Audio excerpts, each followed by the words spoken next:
Bismillahirrahmanirrahim. Assalamualaikum warahmatullahi wabarakatuh. Oke, kembali lagi di Tri Mahardika Channel untuk belajar matematika. Dan pada kesempatan kali ini, kita akan membahas beberapa contoh soal matematika kelas 9 SMP, yaitu tentang persamaan kuadrat.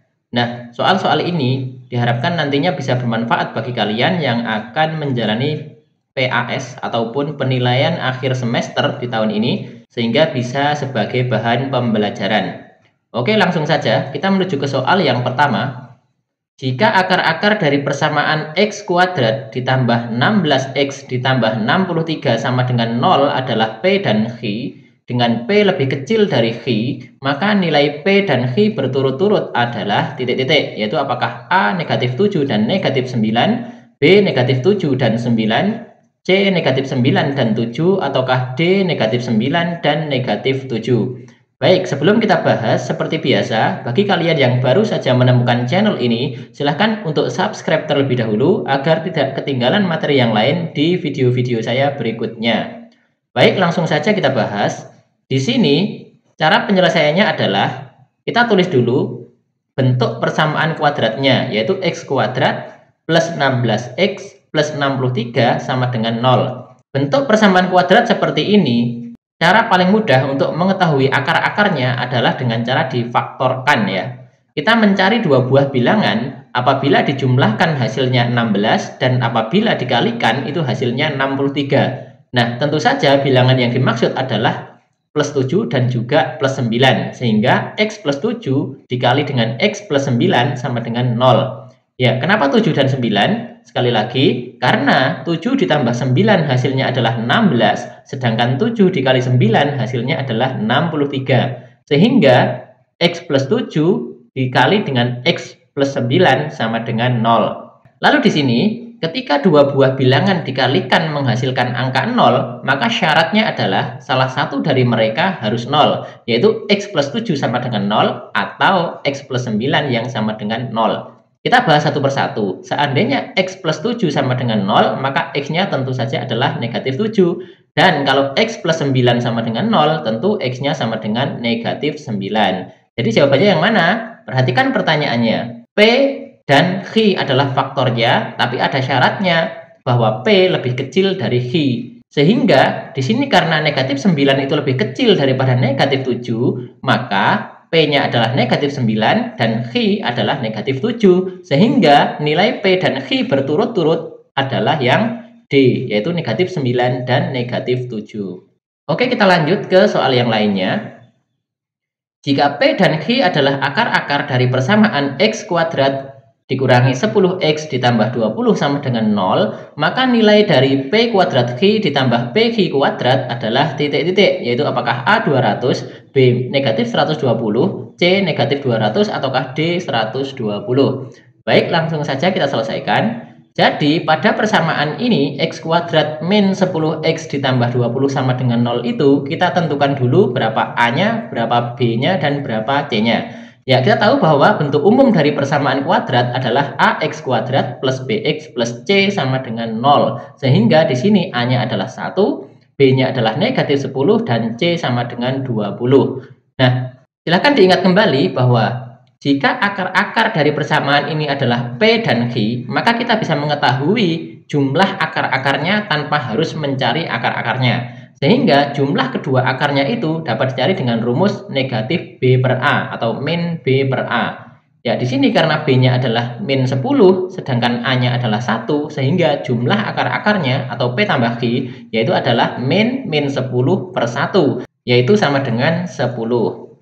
Nah, kemudian kita juga bisa mengetahui hasil kali akar-akarnya tanpa harus mencari akar-akarnya terlebih dahulu. Yaitu rumusnya adalah P dikali Q itu sama dengan C per A. Karena C-nya adalah 20 dan A-nya adalah 1, maka hasil kali akar-akarnya adalah 20 per 1, yaitu sama dengan 20. Kemudian, apa hubungannya dengan yang ditanyakan? Perhatikan nilai dari P kuadrat Q ditambah PQ kuadrat, itu bisa kita ubah ya. Di sini ada PQ, yang belakang juga ada PQ. Menurut sifat distributif, maka PQ bisa kita keluarkan ya. PQ dikali P ditambah Q. Ya, saya ulangi. Karena PI dikali P hasilnya P kuadrat Q, sedangkan PI dikali Q hasilnya adalah PQ kuadrat.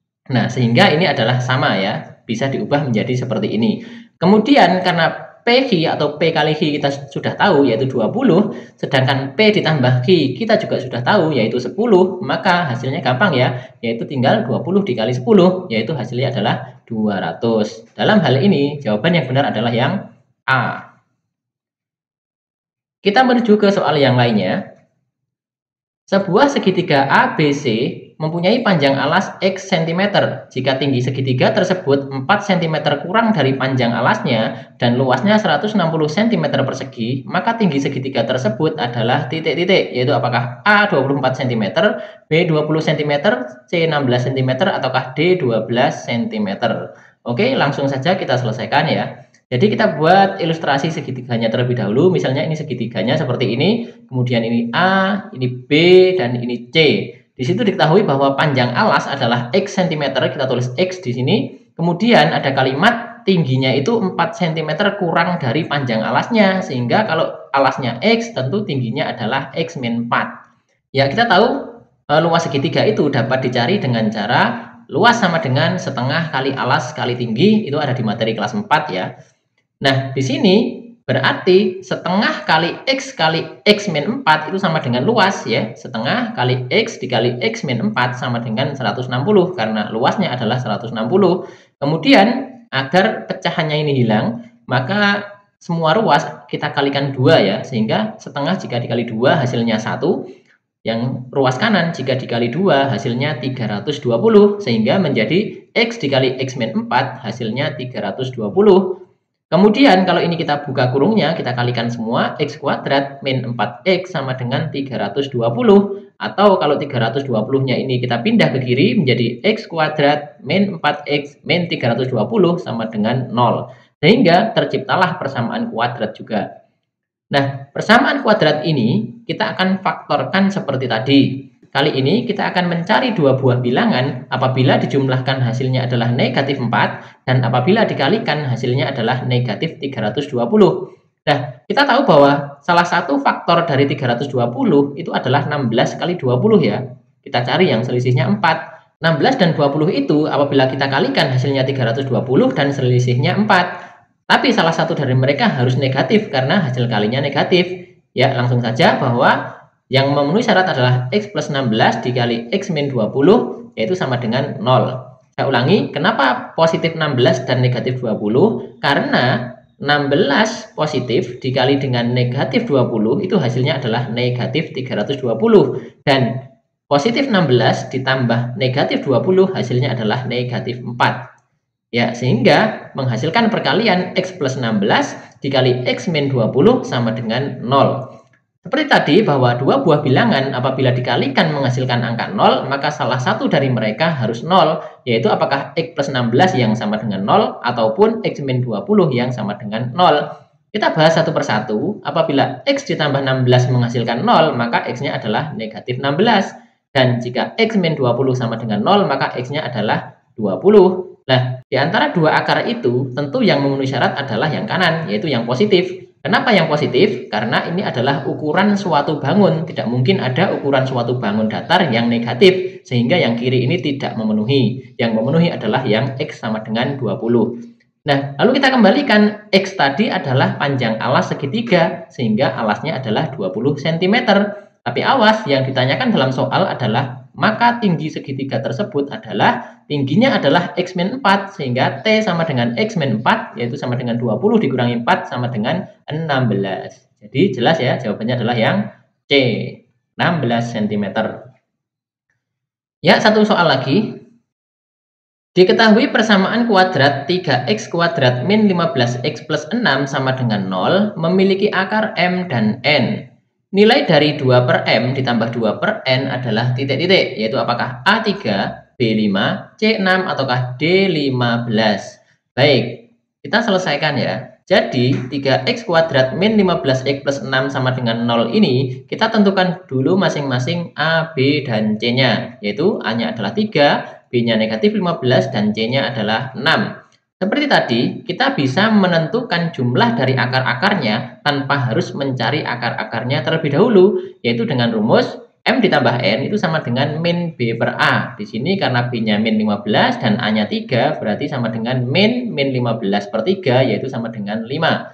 Kemudian kita juga bisa mencari hasil kali dari akar-akarnya tanpa harus mencari akar-akarnya terlebih dahulu, yaitu dengan rumus M kali N sama dengan C per A, karena C-nya 6 dan A-nya 3, maka 6 per 3 itu sama dengan 2. Nah, sekarang kita sudah tahu bahwa jumlah akarnya adalah 5 dan hasil kali akar-akarnya adalah 2. Kemudian, apa hubungannya dengan yang ditanyakan? 2 per M ditambah 2 per N ini adalah penjumlahan pecahan, sehingga harus kita samakan dulu penyebutnya. Yang mana yang depan penyebutnya M, yang belakang penyebutnya N, sehingga kita jadikan penyebut MN atau M kali N.